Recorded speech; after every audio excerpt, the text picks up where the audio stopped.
잘 들어봐. 집중해서 잘 들어야 돼. 길이에 따라서 소설을 나누면 단편 소설, 뭐 중편 소설, 장편 소설 이렇게 나뉩니다. 그다음 이제 내용에 따라서 심리 소설이라는 게 있는데 이제 내용에 소설의 내용에 인간의 어떤 심리 서술이 많을 때, 그렇지?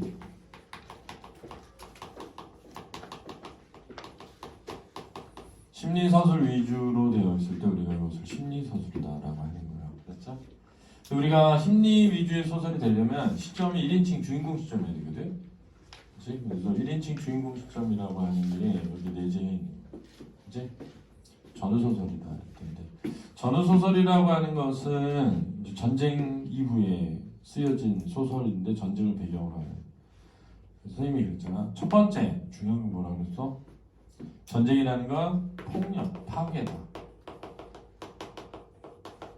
따라서 이 폭력과 파괴에 의한 상처와 상처의 치유를 다룬 작품들이 굉장히 많이 나온다. 생각나지? 대표적인 게 뭐 있어? 엄마의 말투잖아. 그치? 엄마의 말투에 보면 엄마가 자식을 잃은 슬픔과 상처를 가지고 있잖아. 그지? 그래서 골반뼈가 부러진 다음에 수술받고 정신 덜 차렸을 때 그때의 기억을 떠올리면서 죽고 싶잖아. 그치? 그런 상처가 아직 남아있는 거지. 그치? 두 번째, 우리나라의 전후라고 할 때 전쟁은 이념의 대립이었죠. 그래서 이념의 대립이었기 때문에 북한이 맞아, 남한이 맞아 라는 것이 아니라 야, 공산주의 싫어요 이런 게 아니라고. 이념의 대립을 뛰어넘는 인간의 동포의 이런 것들을 다루는 작품들이 나오게 된다는 거지. 그치? 대표적인 게 뭐야? 장마지, 장마. 장마에 보면 할머니랑 외할머니랑 들이다 싸우잖아. 왜 싸우게 되는 거야? 그 결국은 자식에 대한 사랑 때문이지. 그치? 그래서 외할머니 아들이 국군인데 전쟁 중에 죽는단 말이야. 그래서 외할머니가 비가 막 오는데 전사 소식을 들은 날 빨갱이를 다 죽어버리라고 한단 말이야. 근데 할머니 아들이 또 빨갱이야, 빨치사. 그래서 지금 할머니가 내 아들 죽으라는 거야? 그래서 이제 둘이 싸우는 거지. 그치? 결국은 이제 외할머니가 할머니 대신 사실 아들이 온 건 아니고 아들이 온다고 한 날 뱀이 나타난단 말이야. 그래서 할머니가 기절하죠. 왜? 자식이 죽었다고 생각하게 된 거지. 자기 자식이 죽고 죽은 자식의 환신이 뱀이라고 생각하는 거란 말이야. 근데 외할머니가 어떻게 잘 그거를 해가지고 돌려보내줘. 그래서 고맙다고 하면서 화해한단 말이야. 또는 뭐 학 뭐냐면은 내가 국군인데 돌아왔더니 포로가 한 명 있어. 포로가 누구야? 친구야. 절친. 저 새끼가 인민위원회 위원장이었구나 이러면서 그래가지고 이제 내가 얘를 끌고 가겠다 하면서 가면서 얘기를 하다 보니까 얘가 인민위원장이 되고 싶어서 된 게 아닌 거지. 그지? 피난 가고 싶어 하는데 아버지가 땅을 놓고 어떻게 피난 가냐고 안 가겠다고 해서 어쩔 수 없이 남아 있었단 말이야. 어쩔 수 없이 남아가지고 그 일을 맡게 된 거지.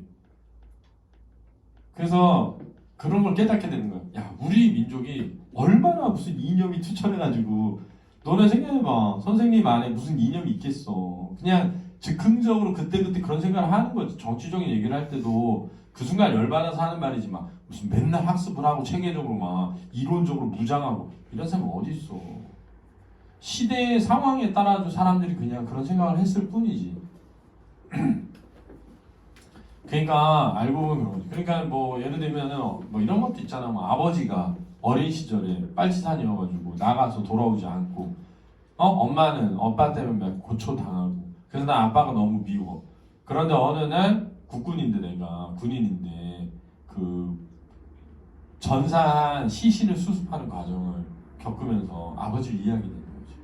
아 이게 그냥 나는 빨갱이라는 생각으로만 가지고 있는 아버지가 사실은 그냥 아버지구나.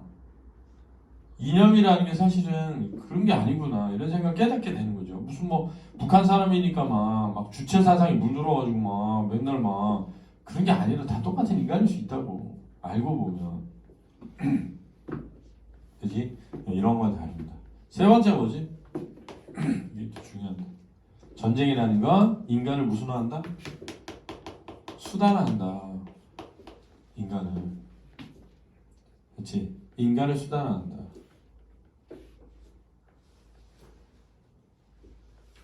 그렇기 때문에 전쟁 중에 누굴 죽였어. 그럼 살인이 되지 않는 이유는 나는 그냥 하나의 수단일 뿐이었던 거야. 전쟁에. 그래서 내 의지가 아닌 거야. 그래서 전쟁이 났어. 야, 너 저기 입대하라 그랬어. 입대 안 할 수 있어? 그러면 입대했어. 그랬더니 총을 줘. 전쟁에 나갔어. 죽이래. 그러니까 저는 살인을 거부합니다. 이게 안 된다고 잘. 그렇지? 그러니까 인간이 무슨화 된다? 수단화 된다. 도구화 되고. 그러다 보니까 인간 자체의 존엄, 본질, 목적이라고 하는 것에 대해서 고민하게 되는 내용이 나오는 거죠. 이게 재작년에 나왔던 사막을 건너는 법이지. 그 사막을 건너는 법 소설의 내용이 그런 거잖아. 내가 전쟁터에서 엄청 긴장된 상황 속에서 살다가 끝나고 돌아와 보니까 세상이 너무 나태하고 지루하고 재미가 없어. 그런데 어느 날 창밖으로 한 노인을 봤는데 노인이 뭔가 굉장히 목적의식적인 행동을 해. 그래서 내가 생각하는 거지. 야, 세상에는 아무 무의미한데 쟤네 왜 저렇게 의미 있는 것처럼 살까? 짜증난다. 그래서 나의 평화가 깨지네. 그래가지고 가서 회방을 놓기로 마음먹는 거야. 그래서 알고 보니까 노인이 아들이 전쟁터에서 죽었는데 훈장을 받았는데 그 훈장을 잊어버렸대. 그래서 그 훈장을 찾기 위해서 열심히 노력을 해. 그래서 그딴 거 다 쓸모없다는 걸 알려주기 위해서 자기 훈장을 갖다 버려. 그 다음에 흙 묻은 훈장을 찾아가지고 노인한테 준단 말이야. 다 쓸모없는 거요 라는 걸 알려주려고. 근데 그 노인이 뭐라 그래? 훈장 자기가 버린 거야. 노인이. 잃어버린 게 아니고 자기가 버렸어. 그리고 그걸 버린 훈장을 자기 스스로 뭐하고 있었던 거야? 찾고 있었던 거야. 그 내용이 뭐냐면 인간은 어떤 목적이 있어서 사는 게 아니라 목적을 스스로 만들어서 사는 존재라는 거야. 그러니까 자기가 훈장을 던져놓고 자기가 그걸 찾는 거지. 이게 이제 사르트나 니체의 실존 철학이에요. 여기 보면 실존적이란 말이 나오잖아. 이 말의 의미가 뭐냐면 이런 거야. 봐봐. 컵이 있어. 컵은 물을 따라 마시는 거잖아. 그지? 근데 우리가 그 컵에다가 흙을 담은 다음에 씨앗을 심어. 그럼 화분이 돼버리잖아. 그러면은 이거야. 이 컵이라는 존재는 수단화되어 있는 거야. 수단화. 그래서 내가 목적을 바꾸잖아. 이 존재가 달라져. 왜냐면 내가 이거를 화분으로 생각하면 화분이 되는 거고 컵으로 생각하면 컵이 되는 거지. 근데 인간은 그렇지 않다는 거야. 인간은 수단화될 수 없다는 거야. 그게 실존주의 핵심이야. 왜냐면 우리가 목적이 다 달라. 예를 들면 사무라이야. 일본 사무라이들이 주군을 위해서 목숨을 바치는 게 목적이래. 그럼 내가 원장을 위해서 목숨을 바치니? 그런 건 아니잖아. 그러나 다 인간이잖아. 그러니까 우리는 다 서로 다른 목적을 가지고 있지만 인간인 이유는 누군가가 우리를 목적을 위해서 만든 존재가 아니기 때문이라는 거야. 그래서 니체가 한 말이 신이 죽었다라고 한 거야. 신이 만약에 인간을 어떤 목적을 위해서 만들었다면 그 목적이 달라지면 인간의 존재가 달라져야 된다는 거지. 철학적 사고를 바탕으로 만든 거야. 그래서 실존주의가 뭐냐? 인간은 수단화될 수 없다. 이런 거야. 인간 자체가 목적일 뿐이다. 이거지.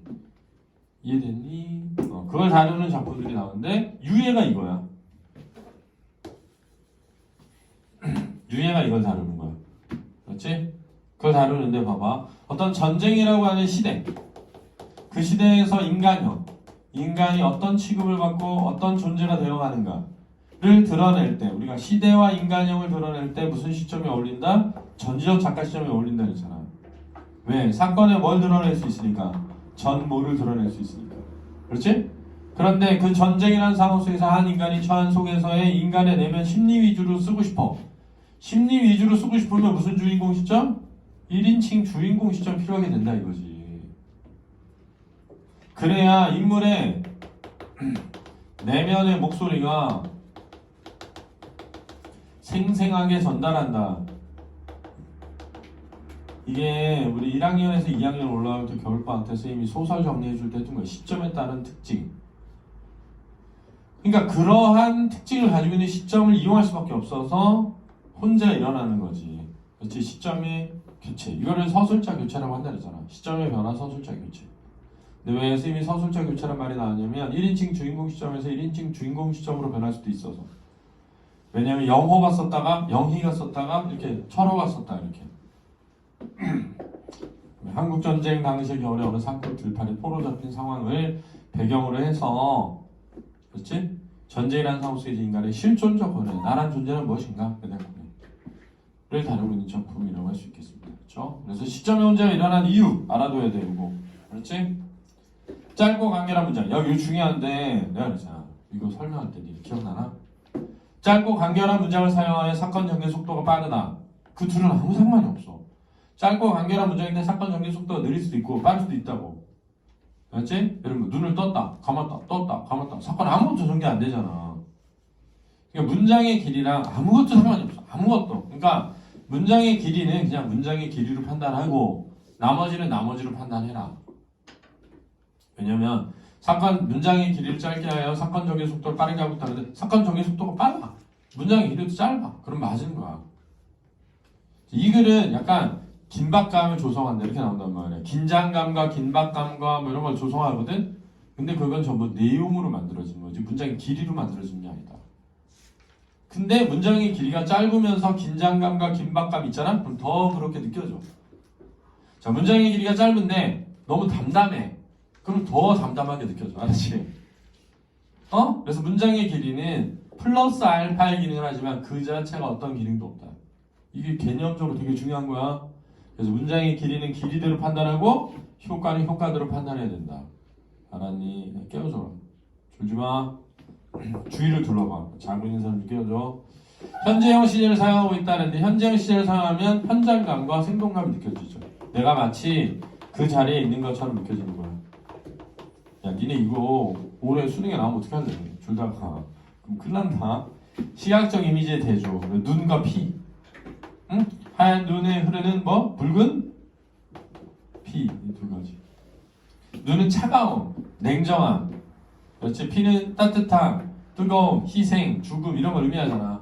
대비돼서 비극성이 심화되는 거야. 비극성이. 그렇지?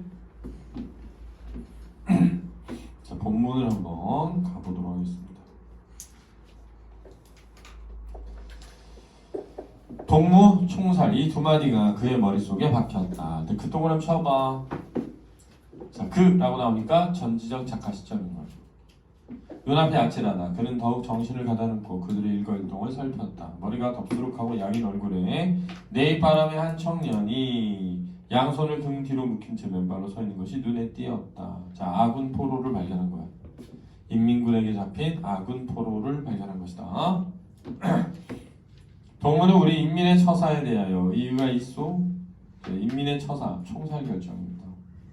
그 이하로 봐 대자인가 싶다. 생명체는 도구와는 다른 것이요. 자, 이게 생명체는 도구와는 다른 것이요. 이게 이제 주제의식이 들어있는 거야. 인간은 도구가 될 수 없다 이런 거야. 내 이상 더 무엇을 말하고 싶겠소. 나는 포로가 되었을 때 비로소 내가 확실히 호흡하고 있는 인간이라는 것을 알았을 뿐이요. 나는 기쁘오. 내가 한 개의 기계나 도구가 아니었다는 것. 하나의 생명체인 인간으로 살아있었다는 것. 그리고 인간으로서 죽어간다는 것.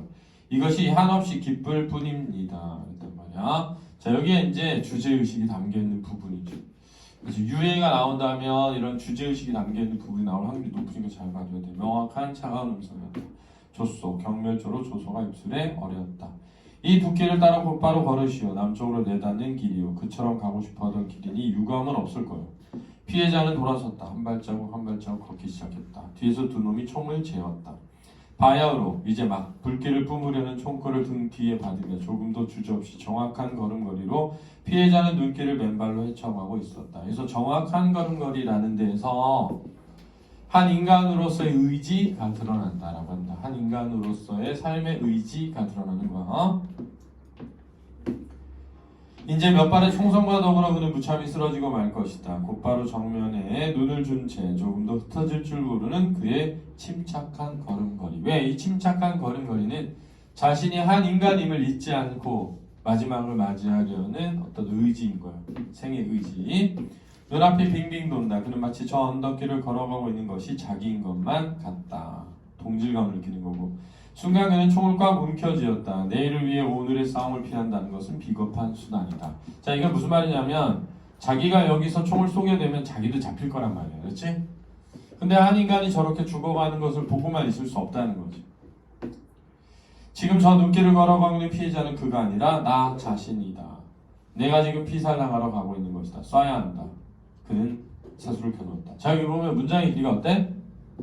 짧죠? 그렇지? 문장의 길이가 짧다. 짧은 문장의 길이 속에서 긴장감이 흐르는 거야. 숨죽이는 순간 이미 그의 총구에서는 빗발같이 총알이 쏟아져 나갔다. 쓰러진다. 분명히 두 놈이 쓰러졌다. 그는 다음 연달아 쏘았다. 일순간이 지나자 응수가 왔다. 이마에선 줄곧 땀이 흐른다. 자, 땀이 흐른다. 그리고 현재형 시제잖아. 줄만데 긴장감, 현장감, 생동감이 느껴진다. 눈앞이 돈다. 전신의 근육이 개머리판의 진동에 따라 약동한다. 의식이 자주 흐린다. 그는 푹 고개를 붓고 쓰러졌다. 이렇게 위기을발 다시 겨눈다. 또 어깨 위에 급격한 진동이 지나간다. 다 작고의 방언이야. 흩어지는 의식. 놈들의 사격이 뚝 그쳤다. 적은 전후 좌우방으로 흩어져서 육박하여 온다. 의식이 잃은 난사. 그는 벌떡 일어섰다. 그 순간 푹 쓰러졌다. 총에 맞은 거예요. 자, 여기도 보면 문장의 길이가 어떠다? 짧다. 그렇지? 짧은 문장의 길이를 통해서 긴장감이 형성돼 있다. 갓 지나간 격렬한 총성의 여음이 귓가에 감돈다.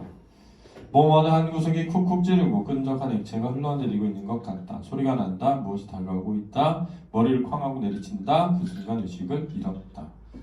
그래서 포로가 죽어가는 것을 보고만 있을 수 없어서 총을 쏘죠. 근데 이제 멀리서 그걸 지켜보고 있는 한 남자의 1인칭 주인공 시점이었다면 그 포로의 어떤 심리, 생각 이런 걸 드러낼 수가 없잖아. 그러니까 전지적 작가 시점을 택해서 하다가 이 잡히게 된 이후에 나의 심리를 드러냈던 1인칭 주인공 시점을 혼재하고 있다. 눈앞으로 가져왔다. 그 손끝과 손가락 사이에는 검붉은 피가 흠뻑 젖어 있다. 이 피는 눈과 대조되면서 색채적으로 전쟁의 비극성을 부각한다.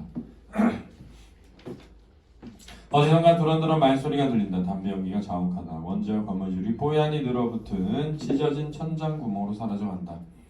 방 안이다. 방 안에 눕혀져 있는 것이다. 이따금 흰 눈발을 밟고 지나가는 발자국 소리가 희미한 의식 속에 떠온다. 점점 멀어져가는 발자국 소리에 따라서 그의 의식도 희미해진다. 그 후 몇 번이고 신문이 지나갔다. 모든 것은 결정되었다. 자, 이런 거는 전개 속도가 빠른 거야. 그렇지?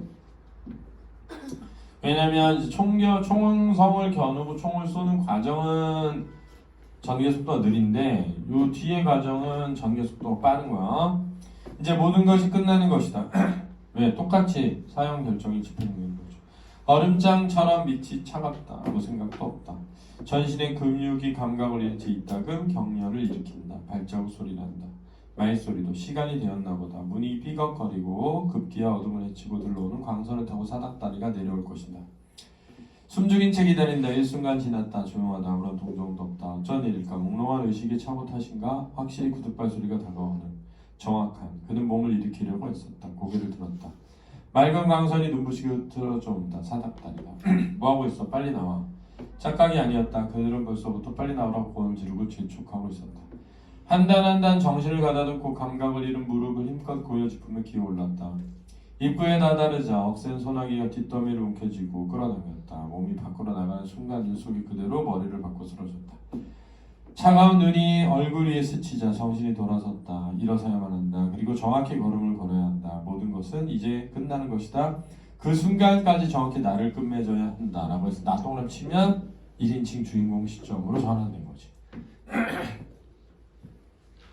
그렇지? 이게 만약에 따옴표, 그러니까 하나짜리 따옴표 있어가지고 내적 독백임을 드러냈으면 시점의 전환이라고 하지 않을 수 있는데 따옴표 없이 서술로 이루어져 있는데 거기에 나라고 나오면은 1인칭 주인공 시점이라고 할 수 있다.